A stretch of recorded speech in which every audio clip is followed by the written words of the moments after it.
Hello and welcome to another episode of Patent Pending Made Simple. I'm your host, Samar Shah, and with me is Jamie Brophy. Jamie, how are you? Hey, Summer, I'm good. How are you? I am doing all right. I do a lot of conferences and speaking engagements, and last week I was doing a roundtable. I was leading a discussion around patents, and I had this woman come up to me after the roundtable was over, and she was like, I just wanted to let you know that you have a very calming voice. And I'm usually pretty uncomfortable when I receive compliments. And I wasn't sure if it was a compliment to begin with, but I was like, thank you. And then she said, no, really, you have a very comforting voice. And I was like, now I really don't know if this is a compliment.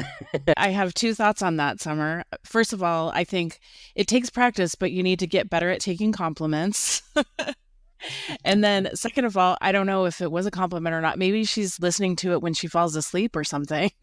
Exactly. That's what I thought in my head. It's okay. I am helping you fall asleep. Happy to be of service. Nice. So today we're talking about the difference between a patent attorney and a patent agent. And we did a previous episode about the resources that are available to inventors. And one of those resources is the list on the Patent Office website of patent practitioners. And that list includes attorneys and agents. So I thought maybe it'd be helpful to our listeners to discuss the difference between what an attorney can do and what an agent can do. So what do you think, Summer? I think this is a good topic. I get that question asked all the time. People are like, are you a patent attorney or a patent agent? I'm a patent attorney, but I'm curious as to why you're asking. Yeah. I wonder, obviously there's a difference there, but I wonder how people come upon this distinction and why they care so much. So I am a little curious about that, but hopefully we'll dispel some of the myths around it, because I think some folks can be a little misinformed about the distinction. So yeah, hopefully this will be informative to everyone listening. Yeah. So you're an attorney and I'm an agent. So I think we can give an informed discussion of this. When I was at the patent office a long time ago, it used to be that if you were at the patent office for a certain amount of time, I think it was 5 years, when you left the patent office, you would get a registration number. In other words, if you didn't have a law degree, if you hadn't been to law school and taken the bar, you'd get a registration number to practice before the USPTO and you would be a patent agent. But another way to get your registration number, which is the way I did it, is to take the patent bar exam. As you're aware, to be a patent attorney, to be an attorney, period, you have to take the bar exam in whatever state you want to practice in. To be a patent attorney, you also have to take the bar exam that is administered by the USPTO. So I haven't been to law school. I haven't taken a state bar exam, but I did take the bar exam that's administered by the USPTO. So that's how I got my registration number. I think that's a really good encapsulation of it. And I actually didn't know that in the past you could just be at the patent office for 5 years and be a registered patent agent. That's really interesting. But yeah, that's right. A patent attorney can practice in other areas of the law, right? As long as they're certified by the state bar that they operate in. Additionally, a patent attorney has taken the bar exam, just like a patent agent has. So you and I, Jamie, took the same exam, probably roughly the same exam, and we were deemed qualified enough to practice in front of the patent office and to represent other people in front of the patent office. Without that bar certification of the patent bar, you can only represent yourself. You can't represent somebody else at the patent office. That's right, Summer. And also, you have to qualify to take that patent bar exam. So you need to have a bachelor's degree in some kind of science or engineering in order to even take that patent bar exam. That's right. That's another question that I sometimes have, or sometimes people are surprised. We'll have some clients who are engineers and they're like, yeah, this is really complicated. And I'm like, that's what we work on. We're qualified to work on complicated technologies. And then I tell them I used to be an engineer, and they're always surprised. They're like, what? Really? You're an engineer? I'm like, yeah, every patent attorney or patent agent used to be an engineer or has some kind of a science background, like you said. So that's one of the prerequisites or requirements to be in front of the patent bar, to practice in front of the patent bar.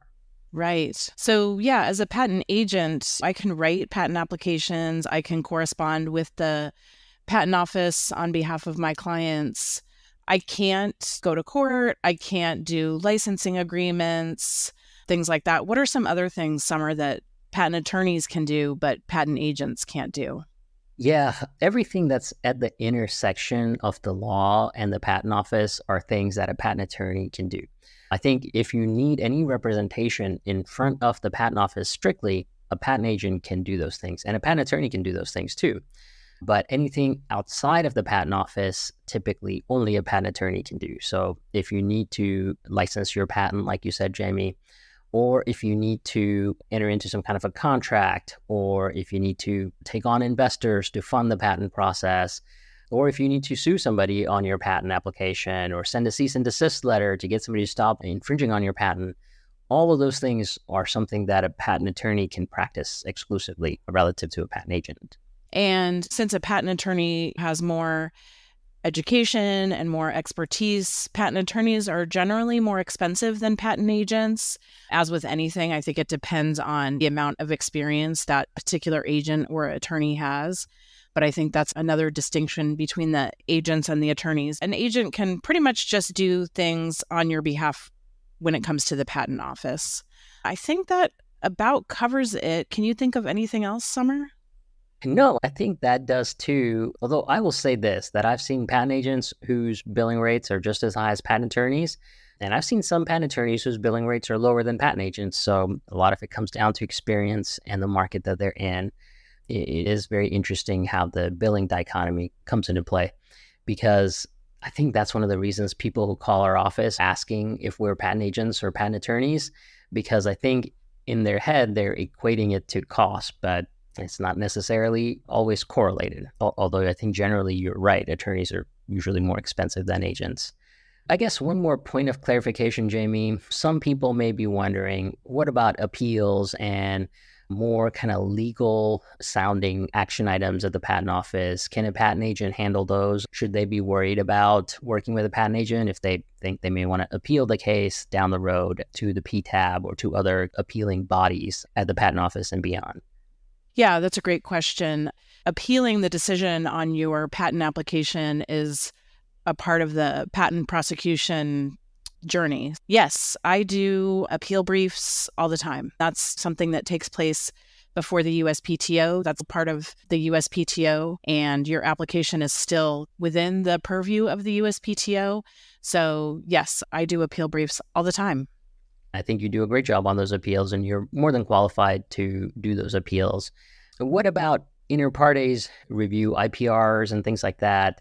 I think you are able to do some of that work, but I think at that stage, you really need an attorney to step in and process things that happen after a patent issues. Is that a fair characterization, Jamie? Yeah, I think so. I think that's a great piece of advice, to get an attorney involved at that point. That's probably a little more complicated than what most patent agents would deal with, I would say.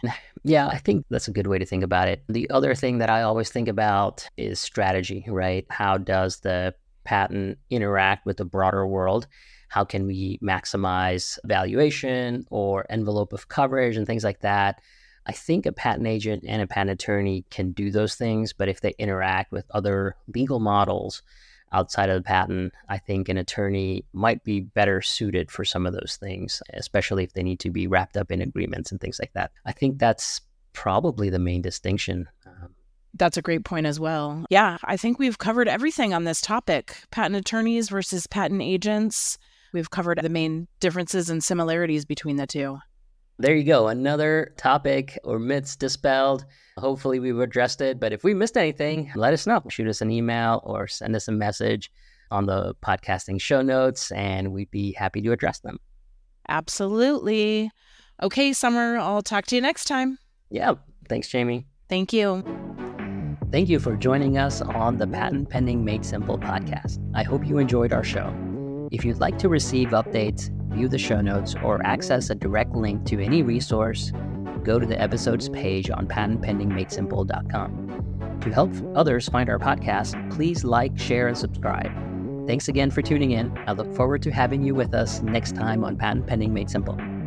This podcast has been hosted by Outlier Patent Attorneys and is not intended to, nor does it create, the attorney-client privilege between our hosts guest, or any listener for any reason. The content of this podcast should not be interpreted as legal advice. All thoughts and opinions expressed herein are only those from which they came.